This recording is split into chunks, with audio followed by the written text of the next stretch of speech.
Hello friends, exam standard में आपका स्वागत है।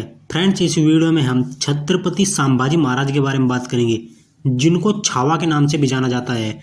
छत्रपति संभाजी महाराज ने केवल 32 वर्ष की उम्र में अपनी वीरता से मुगल सम्राट औरंगजेब को घुटनों पर ला दिया था और छत्रपति संभाजी महाराज ने अपने जीवन में 120 युद्ध लड़े और हर बार विजयी रहे।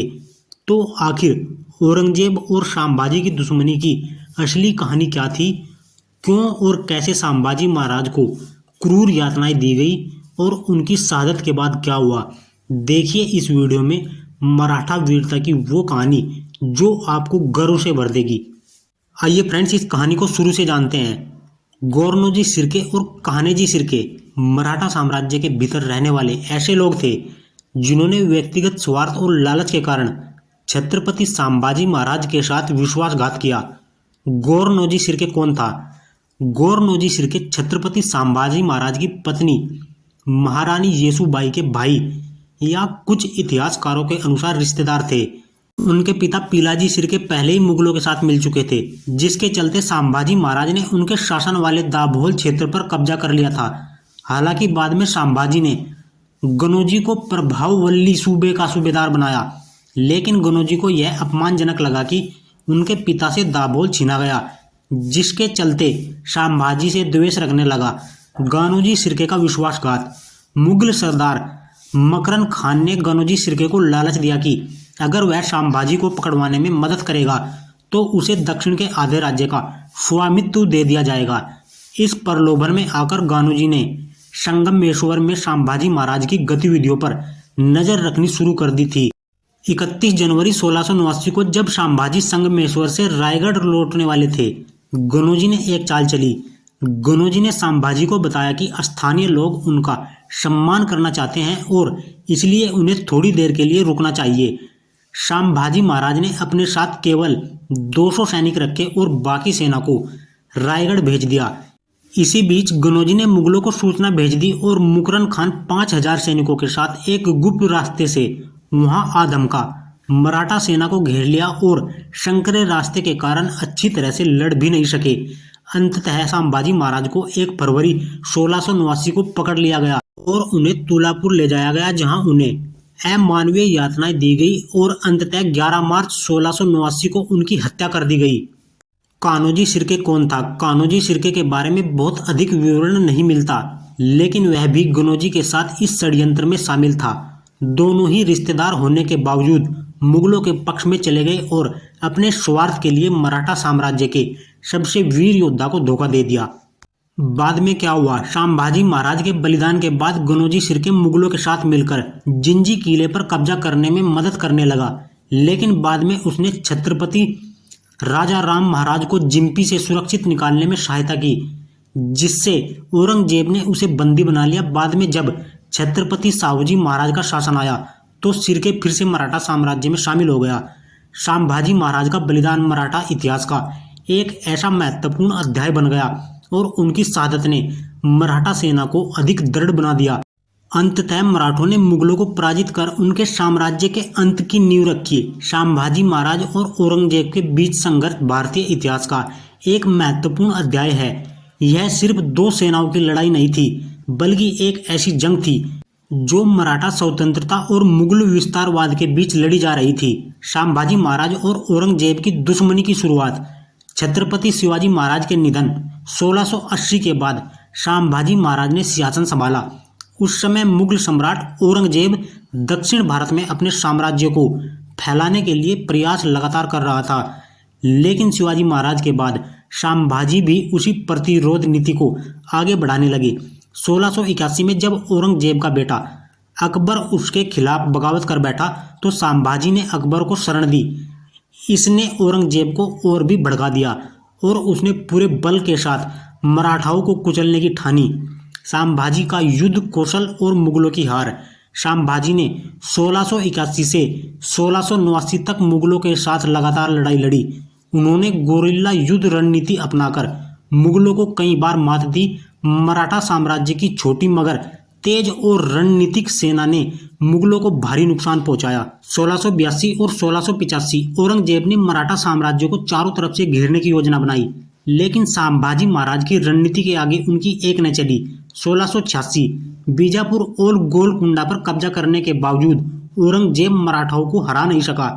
1687 हम्बीर राव मोहिते की वीरगति से मराठा सेना थोड़ी कमजोर हुई, लेकिन फिर भी संभाजी ने कई बार मुगलों को हराया। संभाजी महाराज की गिरफ्तारी और विश्वासघात। 1689 में जब संभाजी महाराज संगमेश्वर में थे, तब उनके ही कुछ विश्वास पात्रों ने उनकी गुप्त सूचना मुगलों तक पहुंचा दी। मुगल सेना ने अचानक हमला कर दिया और संभाजी महाराज को गिरफ्तार कर लिया गया। यह मराठा इतिहास का सबसे बड़ा विश्वासघात था। संभाजी पर औरंगजेब की क्रूरता। औरंगजेब ने संभाजी महाराज को बहादुरगढ़ से ले जाकर इस्लाम कबूल करने का आदेश दिया, लेकिन संभाजी महाराज ने इस्लाम नहीं कबूला। इसके बाद उन पर अमानवीय अत्याचार किए गए, उनकी आंखें निकाल ली गई। जब उन्होंने औरंगजेब की आंखों में आंखें डालकर देखने से इनकार नहीं किया, उनकी जीभ काट दी गई, क्योंकि वे औरंगजेब के खिलाफ अपशब्द बोल रहे थे। उनके शरीर का एक एक अंग काटा गया और अंत में 11 मार्च 1689 को उनका सिर धड़ से अलग कर दिया गया। संभाजी की शहादत के बाद मराठा क्रांति। औरंगजेब ने सोचा था कि संभाजी की हत्या के बाद मराठा साम्राज्य खत्म हो जाएगा, लेकिन इसका उल्टा हुआ। संभाजी महाराज की शहादत ने मराठों को एकजुट कर दिया। मराठा सरदारों ने औरंगजेब के खिलाफ और अधिक तीव्र प्रतिरोध किया। संभाजी की मृत्यु के बाद भी मराठा संघर्ष रुका नहीं और 1707 में औरंगजेब की मृत्यु तक मराठों ने उसे चैन से नहीं बैठने दिया। संभाजी अमर शेर। संभाजी महाराज सिर्फ एक योद्धा नहीं, बल्कि स्वतंत्रता और स्वाभिमान के प्रतीक थे। उन्होंने मुगलों के सामने घुटने टेकने की बजाय मौत को गले लगाना पसंद किया। उनके बलिदान ने मराठा साम्राज्य को एक नई ऊर्जा दी, जिसने औरंगजेब के साम्राज्य को अंततः समाप्त कर दिया। संभाजी महाराज का जीवन उतार चढ़ाव और संघर्षों से भरा रहा। वे एक अद्वितीय योद्धा, कुशल रणनीतिकार और बहुभाषाविद थे। हालांकि उनके जीवन में एक ऐसा भी समय आया जब परिस्थितियों के कारण उन्होंने अपने पिता शिवाजी महाराज के खिलाफ बागी करार दिया गया और मुगलों के साथ हाथ मिलाना पड़ा। संभाजी महाराज को बागी क्यों माना गया? संभाजी महाराज बचपन से ही असाधारण प्रतिभा के धनी थे। संस्कृत, मराठी और फारसी भाषाओं में उनकी गहरी पकड़ थी। हालांकि उनके खिलाफ नकारात्मक प्रचार शुरू हो गया, जिसके पीछे उनकी सौतेली मां सोयराबाई का हाथ माना जाता है। सोयराबाई चाहती थी कि उनका बेटा राजाराम सिंहासन का उत्तराधिकारी बने। इस कारण उन्होंने शिवाजी महाराज को विश्वास दिलाया कि संभाजी अनुशासनहीन होते जा रहे हैं। इन अफवाहों के चलते साल 1678 में शिवाजी ने संभाजी को पनहाल किले में नजरबंद कर दिया। संभाजी का पन्हाला किले से भागना और मुगलों से हाथ मिलाना। किले में अधिक दिनों तक कैद रहने के बाद संभाजी ने वहां से भागने की योजना बनाई और वे औरंगाबाद पहुंचे, जहां उन्होंने मुगल गवर्नर दिलेर खान से संधि कर ली। दिलेर खान मराठा शक्ति और संभाजी की प्रतिभा से परिचित था।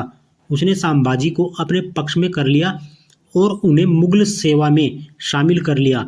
इस दौरान करीब 1 साल तक संभाजी मुगलों के साथ रहे। संभाजी का मुगलों से मोहभंग क्यों हुआ? संभाजी ने मुगलों का साथ दिया, लेकिन जल्द ही उनका वास्तविक चेहरा देख लिया।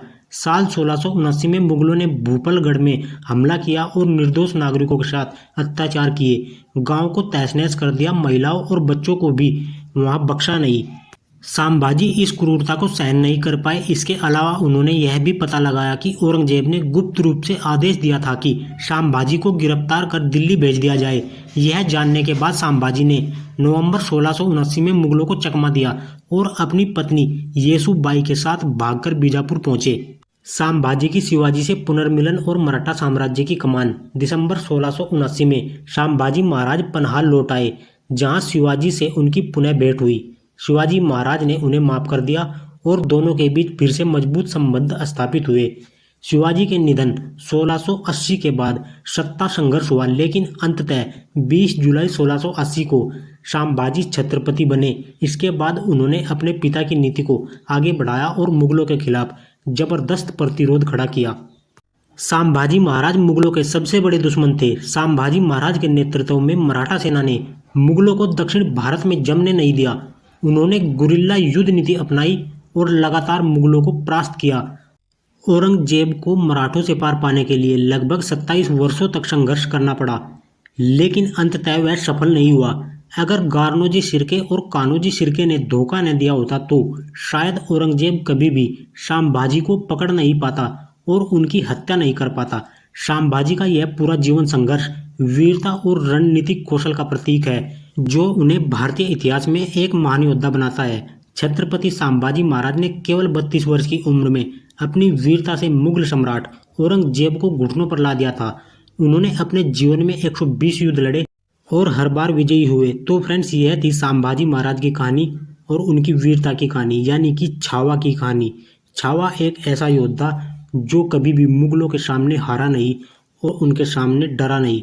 फ्रेंड्स, यदि आपको यह कहानी पसंद आई है तो वीडियो को लाइक करें, चैनल को सब्सक्राइब करें। Thank you.